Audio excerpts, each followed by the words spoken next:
You are listening to the Icehouse Podcast, hosting conversations with gritty Kiwi business owners and leaders and industry-leading minds. Kia ora, everybody. Welcome to this week's episode of the Icehouse Podcast. I am Bryar, and today we're having a great conversation with one of the Icehouse team, Trent Slater. He is the Innovations Manager at the Icehouse, and we're going to get to know him a little bit more and also do a bit of a deep dive into the topic of digital transformation, which is something he has a lot of experience and insight into. So looking forward to that. Thanks heaps, Trent, for being on the podcast today. Yeah, thanks for having me, Bri. No worries. You've been here for what, nearly 4 years or 4 years?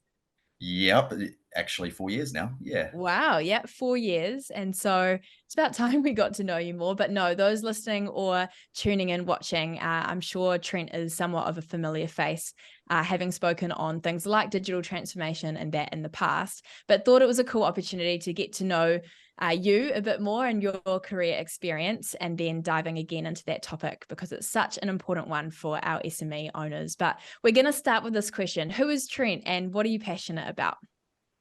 Yes, who am I? Obviously, we evolve as time goes on. Yeah. I'm a new dad, so that's at the forefront of who I am at the moment, and probably will be for the next few years, especially with the toddler. But yeah, I think as well as I've sort of had different experiences work-wise, I've learned a lot about myself, and with a company like the Icehouse, I've really found some affinity there with their purpose. I find that solving problems for people is something I enjoy getting up every day for. So yeah, when it comes to the Icehouse, that's its whole purpose. So in helping people succeed. So throwing those challenges around and just helping other people succeed has become one of the more important things to me on an everyday basis. Yeah. Yeah, that's such a cool answer. What about like just personal hobbies? Do you have any passions in that space? Yeah, I have lots of personal hobbies. As I said before, the little bubba has curtailed some of my personal time, so I don't get a lot of time to do that. Apart from business studies, I also did music studies, so quite into music, music production. I've learned how to write, record, and everything. I've got a home studio. You probably see some guitars in the background and Yep. keyboards and stuff dotted around this room. So yeah, music's been a massive part of my life for a long time, and I still to this day play, record, not as much as I used to, but it's always going to be a part of my life. Yeah, that's very, very cool and just helps us shape who Trent is. I want to dive that little bit deeper into your career journey. So where did you start? And, briefly, what does that journey look like to where you are now in the role of Innovations Manager at the Icehouse? Yeah, so a lot of people, similar to my journey, you sort of start off and you're not quite sure exactly where you want to go. Some people are lucky, they know exactly what they want to do and specialize in certain fields. I have a very curious mind, so I enjoy a variety of things. I'm pretty eclectic when it comes to especially learning, and so I started with a BCom. It was pretty broad, quite a few different papers, and started to hone in on what I was good at as well as what interests me. So I did a lot of entrepreneurial papers. Naturally lent itself to exploring new ideas and seeing them come into fruition. So international business, I'm quite proficient in data and mathematics. So naturally, statistics and things were some things that I sort of excelled at and utilized quite a bit. But I started in advertising, and I think a lot of people start in advertising. It's a really great combination. As you said before, I'm a musician, so I do have a little bit of creative streak in me. I've done design work as well. So advertising was something that I started in, ended up working for Harvey Norman down at their head office. Would do campaigns with them, national campaigns. And I also worked on the side for Radio New Zealand as well. So, and that was more of a passion project. So working with a team that actually recorded bands and then did some marketing for those bands as well. So that was really great. And then I did a little bit of sales, started to do some sales work. As I said, like I just really enjoyed all aspects of business and all aspects of of that side of learning. So I really want to get like a well-rounded education and experience in that. I've still got aspirations to one day run a company of my own, maybe have a company of my own. So I really wanted to get that well-rounded education and experience. So after that, I guess it wasn't new at that time, but digital became, quite apparent that it was Huge. going to be a large part of our future. And so I really wanted to get ahead of that in terms of, learning about it, how it was going to be implemented into business, actually what was valuable to know. And I think, we'll probably get into that in this about sort of the magpie situation, something shiny, something new. So, but to actually think through, okay, what can I actually do with this to add value? What can I actually do with this to, create a new product, add something to an existing product or service, or just, find some efficiency in some business. So I started to learn about digital. I worked for a digital company that was part of DesignWorks in Auckland. It was an agency, so worked on quite a few big projects with some really great companies, Heineken, DB, and Fisher & Paykel, Hire, Becker. And they were really great companies to work with. They were willing to take a chance on emerging technologies. So that was very exciting. You got to work alongside them. They got to trial stuff. I got to see firsthand, what these emerging technologies could do. Back then we were talking about, this is a long time ago, we're talking about machine learning. And that was just becoming something that Google was sort of talking about with a lot of people. So, nowadays it's sort of the catchphrase at the moment with AI, but machine learning was something that, took everyone by surprise a little bit. And the applications started to sort of flow out into the actual practical world. So after that, I did a little bit of brand management, which naturally led into product management, so product and project management. So I've been working around NPD for a while now. I really enjoy it. Coming from a marketing background and especially marketing research background and especially in data, that sort of led to me, working in that sort of insights area. So I'd be able to pull out the insights and sort of see how that would be adopted either by, the product team or by, other parts of the organization. So I worked in new product developments and have moved over here to the Icehouse now and started primarily, the first project was to do a HubSpot implementation. So using technology, looking at CRM and implementing that into the business. That was a contract role, and then I guess they liked me enough to ask me to stay, and that sort of naturally led to things I was interested in. Talking with, I worked with Andy to begin with, Andy Hamilton, and then worked with Gavin Lennox and Liz Witherspoon, and just explained and described sort of what I would see as valuable for the company, and they agreed. And hence, the role I have at the moment, which is titled Innovation Manager, but it's a mix of product, it's a mix of project management, it's a mix of digital transformational, items in there. So it's really exciting. It's obviously change management, things like that. So it's interesting every single day. Yeah, no, that's such a great overview of your experience. So thank you for sharing that. Give us insight into, Trent rocks up to the Icehouse offices in Parnell there, coffee in hand. What does the day look like for you? Walk us through a day in the life of Trent in your role as innovations manager right now. Yeah, definitely coffee. That's a great start to the morning. And probably one too many sugars in that coffee, but gets you going. And it's a combination of, and this is the balancing act. It's a combination of giving yourself space to think, as well as act, and probably sending a few business cases to Liz a month, and then. It's just the nature of it. I laugh because, a lot of them is just, I need to get it out of my head and construct that, idea and put it in front of someone. And usually after that, it's apparent if it's going to have legs. It's apparent if it's going to be something that's going to actually manifest. Yeah. And not everything does, but it's really great. It's really great that I've got the opportunity to have that space to think as well.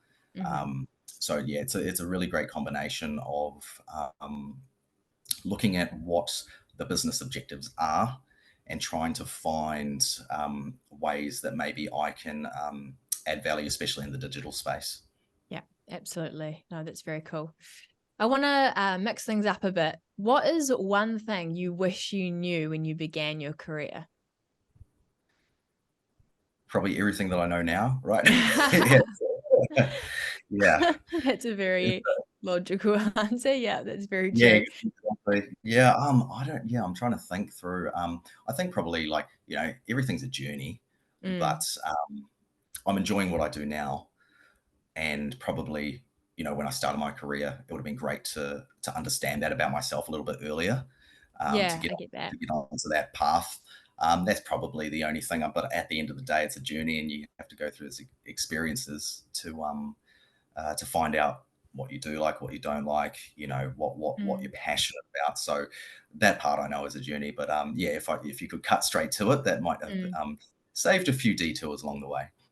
Totally. How many times do we at the start of your career journey go like, oh, I just don't know what I'm passionate about or want to do. And the moment of that aha moment being like, this is my zone. This is my sweet spot. This is where I can really add value. That's such an amazing moment in any person's career.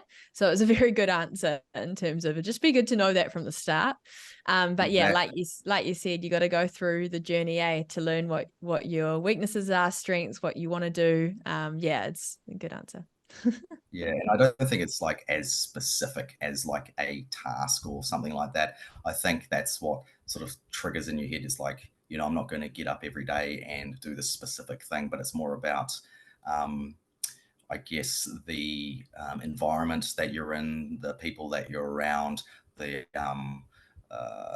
ideas that you're working on, and that type of Yeah. thing. So for me, that's I know this about myself now, and that's I really love exploring new opportunities and new ideas. I like piecing things together. I like Yes. solving problems. So Yes. anything that falls under that umbrella, I usually enjoy.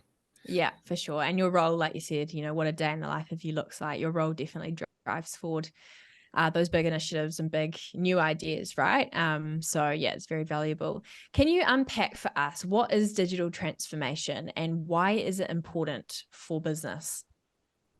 Yeah, it's a few people have a few different ways of describing or a few different answers. I always like to I've answered this question before, I think in another webinar or so, that we've done, but uh, it's not to be confused with digitization, and that's just like the first part of it. And a lot of people go, oh well, it's taking digitization is just taking something that's analog and obviously making it into the digital format Right. of it. Yeah. So if I was to get a inquiry from a customer on the phone traditionally, now I have a form on the website. That's digitization. That's not actually digital transformation. So digital transformation is definitely more, as the name suggests, transformative. So you're looking at trying to either pull out a piece of value that didn't exist before, or completely modify your ways of doing things through digital means. So yeah, that's as best I can answer that. But Yeah. I think as well, like when you go on that journey of digital transformation, it really is again looking to find use cases for technology that are going to add something to. In this case, if you're talking about business, it's going to add something to the business that didn't exist before. Yeah. And that's for Brilliant. me, they're going to be transformative with digital means, hence digital transformation. Yeah, no, brilliant answer. That's great. We like to, in this podcast, bring things to the table from the lens of an SME business owner or leader. So when a business owner asks, where do I start in my digital journey? This is all really overwhelming. Where can I just start? Where would you direct them, or where can they start? Yeah, and I think, it's pretty chaotic at the moment, especially. Yeah. And, nothing's really changed. There's always been technology around And that we've got a natural tendency to be like a magpie and see something shiny and be like, oh, this is, and the word used to describe it in technology circles is, the hype, or the hype train, or the technology hype cycle. And sometimes you just got to see where that lands first, before jumping on board. There's a few different, I definitely think, like, keep on top of things, trying to keep on top of current technology trends.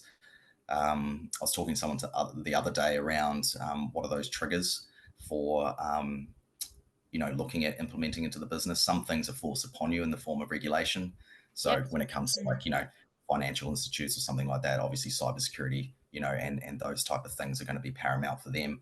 And the partners they work with, whether it's cloud or something like that, they have to perform certain due diligence when it comes to the digital realm. So that side of things, they will, and we've got some businesses, especially Miriana from One Centre, who knows very well that certain security measures will make her more competitive in her business landscape. And that's because customers go, well, you have the certification, or you're up to the standard, I can trust you with my information. So it's a little bit of a mix of regulation and also competitive advantage when it comes to that side of things. The other one is around consumer, or just the general macro environment adopting something and it becoming the norm. Really crude example, but a lot of the time people didn't have, years ago we didn't have e-commerce, it wasn't a thing. But like, if you're not unable to sell, especially B2C at the moment, through a e-commerce channel, whether it's a payment gateway, FPOS, Stripe, whatever, if you don't have that at the moment, you're behind. You're a dinosaur, really, at the end of the day. Like, I mean, this stuff has been around for a little while now, but that's an example. It didn't exist before. Now everyone's expectations are that they can pay for something online, and complete the transaction that way. So again, that's when the vast majority of people adopt a new technology. We've seen it with the use of mobile phones. We've seen it with the use of different apps and social media and things like that. Once that adoption, and for social media, it's about the communication side of things. Like, people expect to be able to communicate with the company through these widely used applications and methods. And once that happens, you're kind of forced to adopt them yourself as a business. And then after that, it's,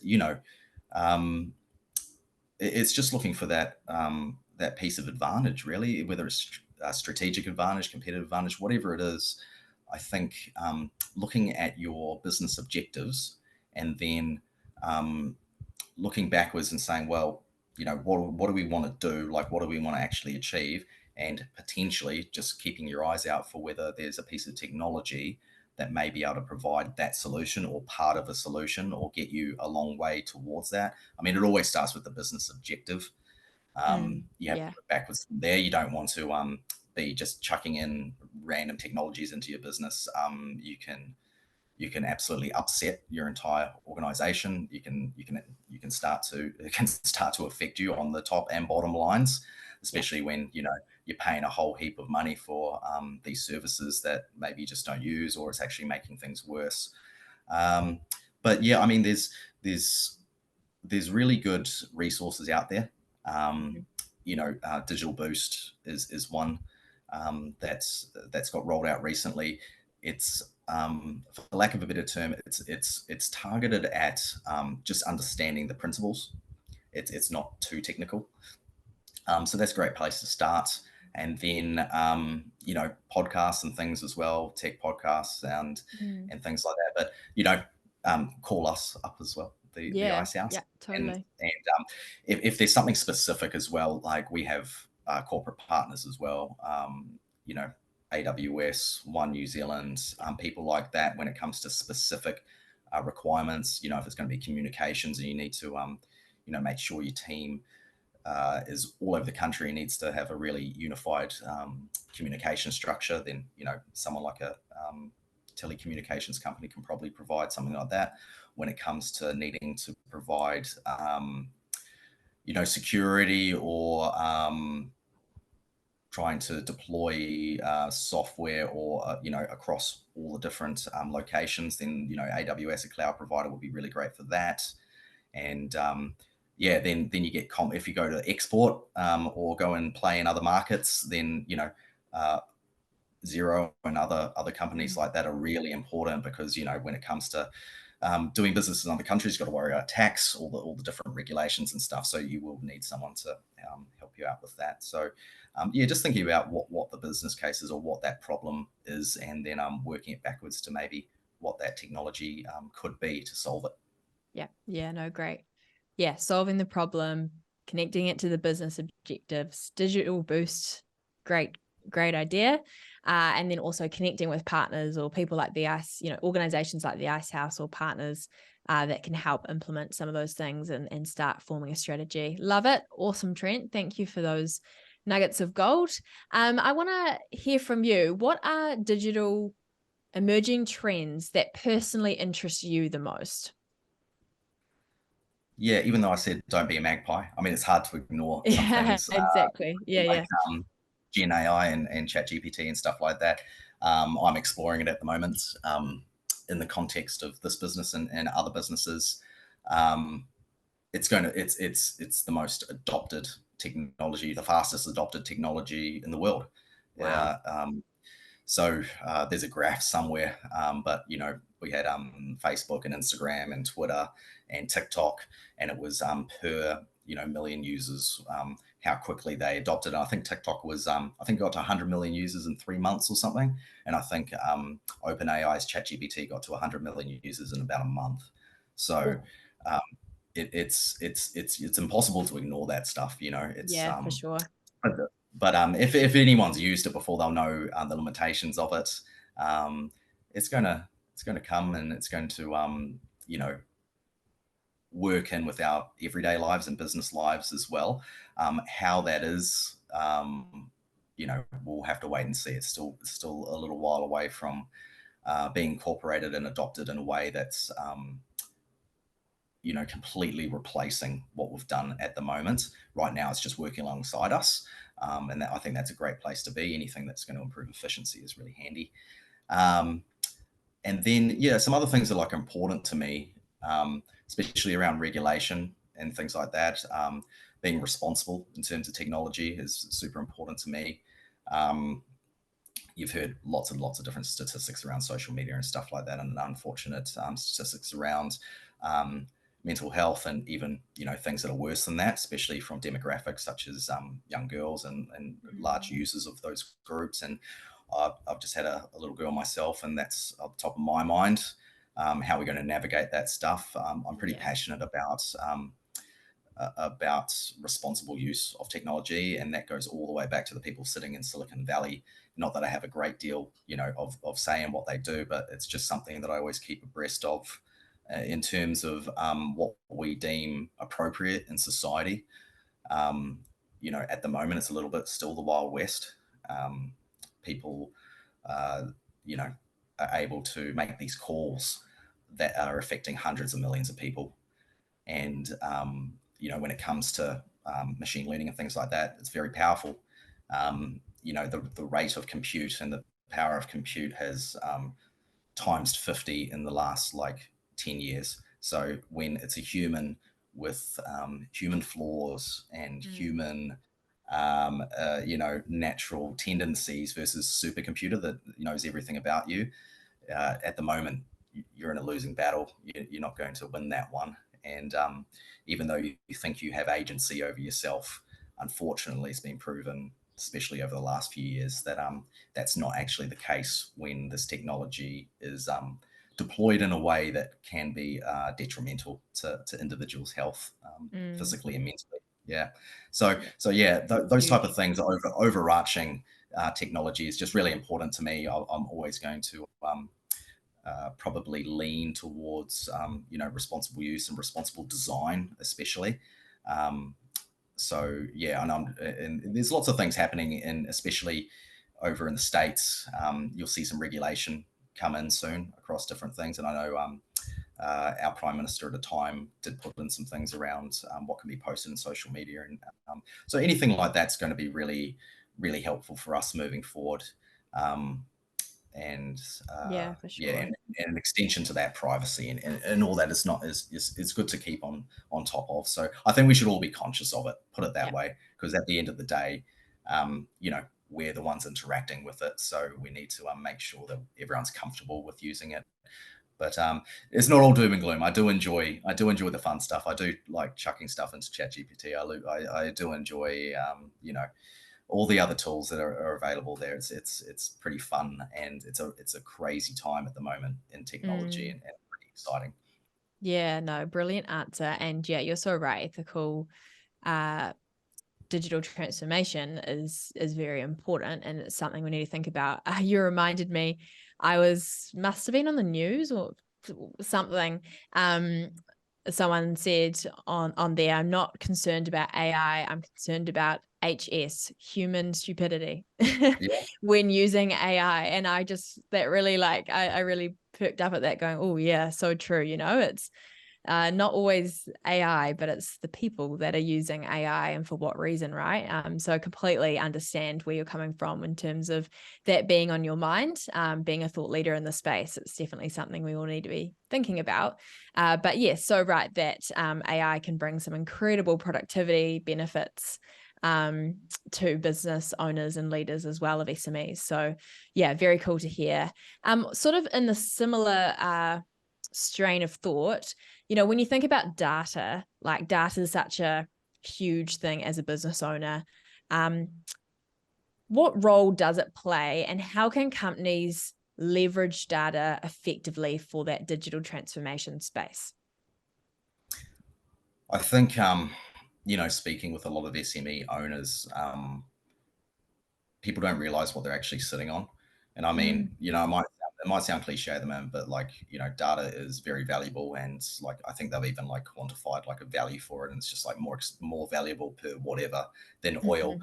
Just Wow, because, but it's only with what you can do with it. Yeah. So I think there's we're talking about. I was actually talking with someone the other day about this, and they were talking about how New Zealand businesses are not as productive as maybe we could be. Yeah. But and I think where that came from was value per employee, what output that employee is, and putting a dollar figure on that. And I think as well, when you're looking at something that you're either adding value to a value chain through physical labor or something like that, and that may be the start of where the business is.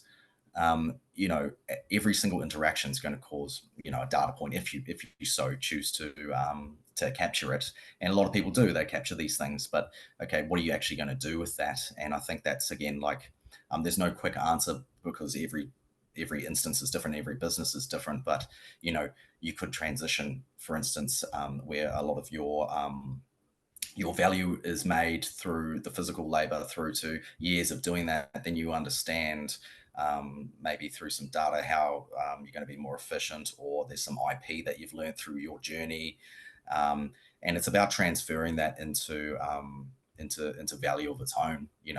So you could be a boat builder for years, but obviously after building all these boats, you probably understand what materials to use, what to avoid, designs, how you're going to turn that into IP that is actually sellable to a market, and therefore transition that data into something that's actually of value. So I think that's a really interesting thought for most business owners. It's there may not be a complete sort of line there to connect the two dots, but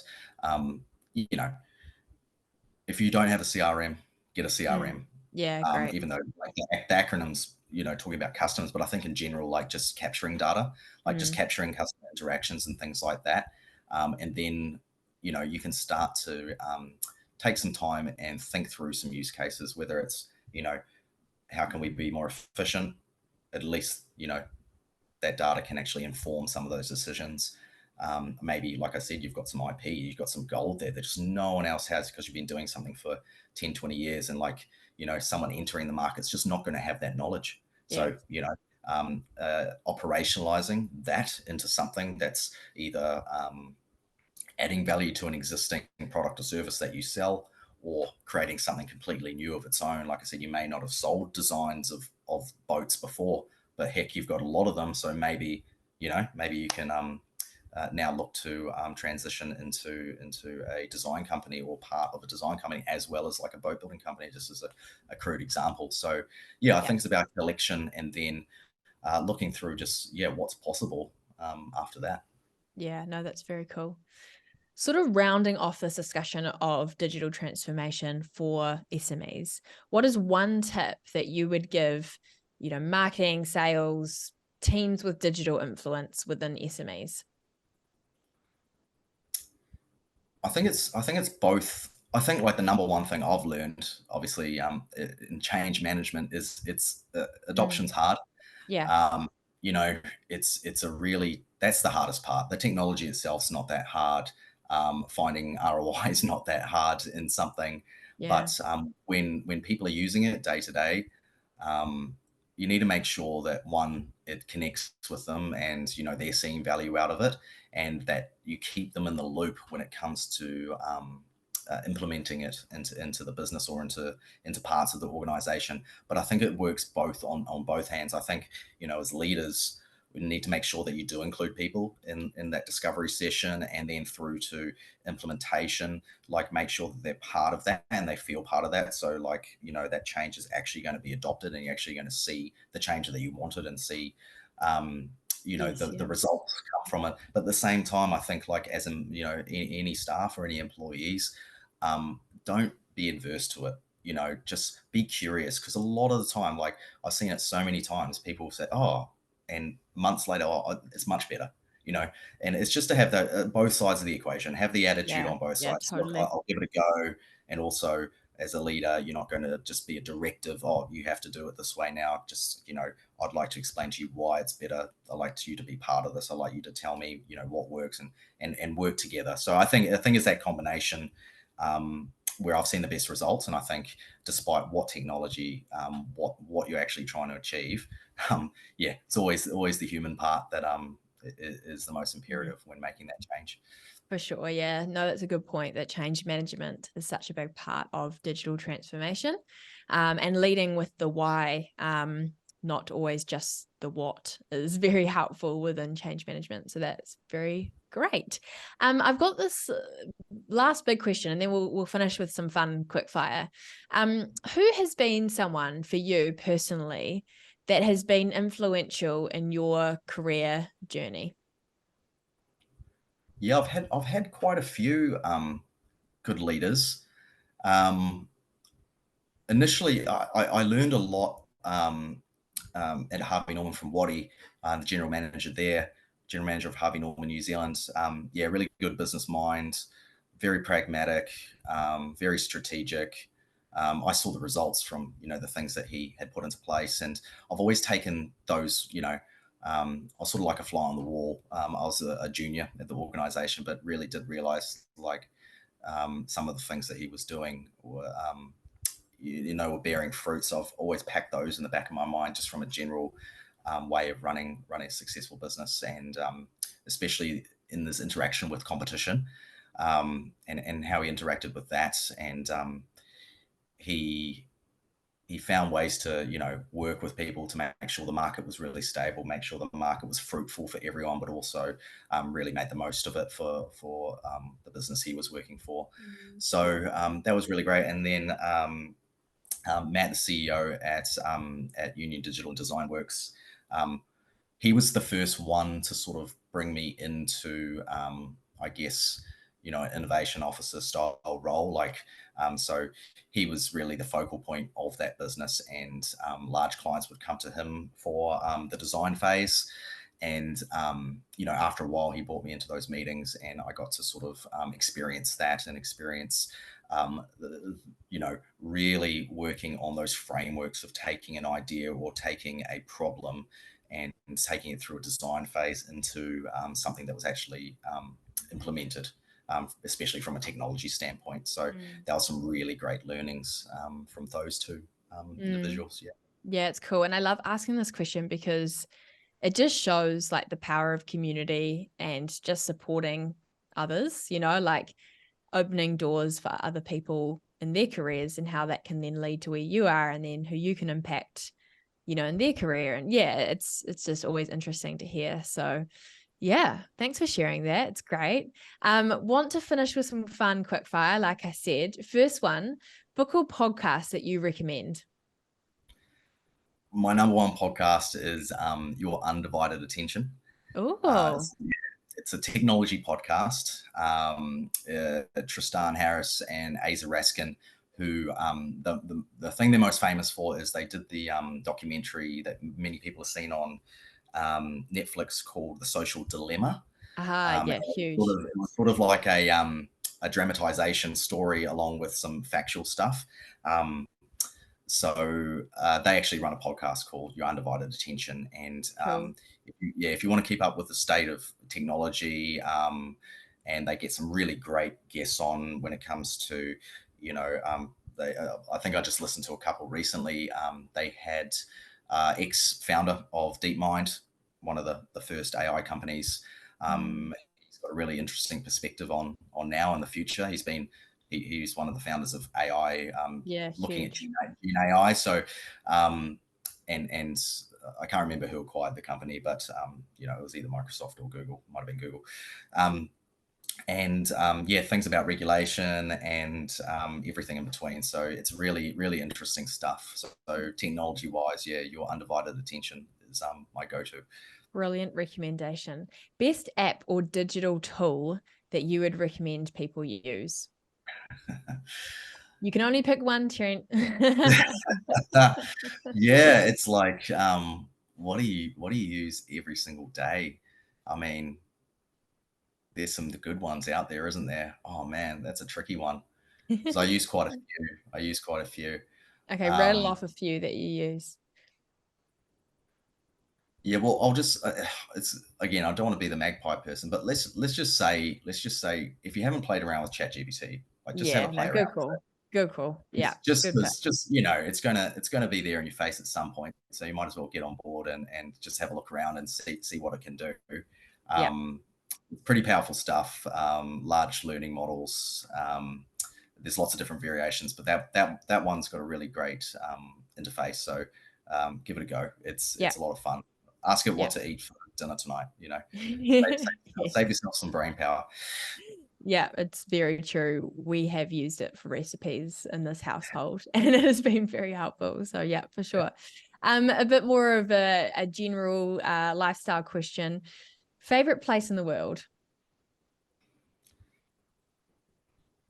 Yeah, I mean, I've done a little bit of traveling, and there's some great places out there. I mean, I love Canggu. I really love Colorado when I've been there in the past, especially snow season.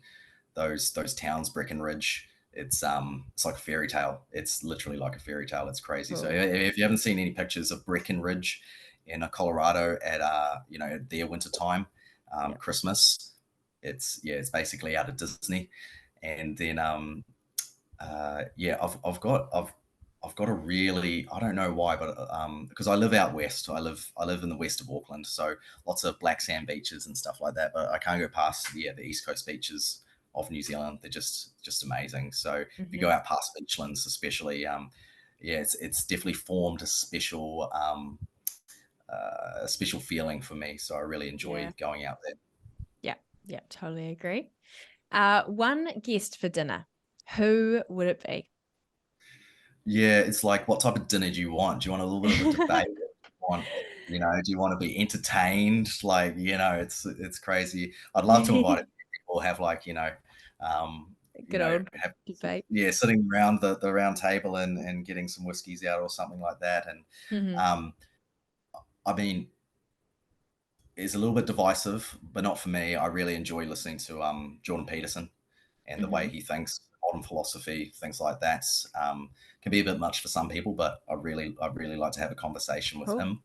I from a musician standpoint, another Trent, even though it's not his real name, Reznor from Nine Inch Nails. He's one of my favorite artists. He's a great lyricist, but he's very philosophical as well when it comes to the world. So he'd just be a great person. He's been all over the world for years with his band, but also done some amazing stuff when it comes to movies and art, and he'd be a great person to invite and chat to. Cool. I love it. And what is one thing, this is the last question, one thing on your bucket list that you want to tick off?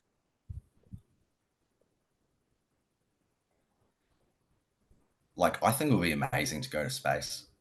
Ooh, I just think it would be just an incredible experience. I don't particularly want to live in space. I don't think I want to live on Mars. I'm happy here.